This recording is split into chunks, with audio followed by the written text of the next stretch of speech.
ክራይላይሶን ኣብታ መራር ዕለት ዓርቢ ተላዒሉ ህዝባዊ ናዕቢ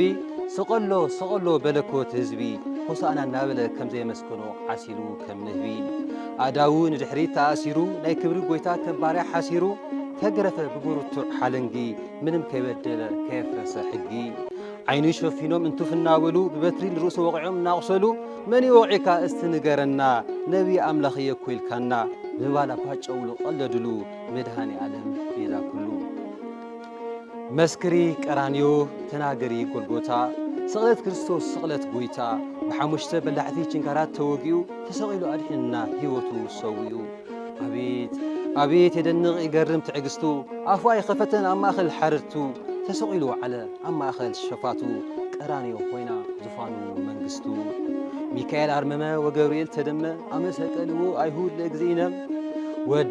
ወደይ ዝብል ናይ ምርር ሓዘን ድምፂ ክሰምዖ ከቢድ ነይሩ ልቢ መደንገፂ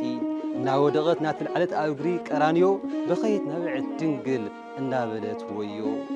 ማንም ኣይኸኣልን ከጽናዕንዓ ክእብዳ ተሰቒሉ ሞይቱ ሪኣ እቲ እንኮ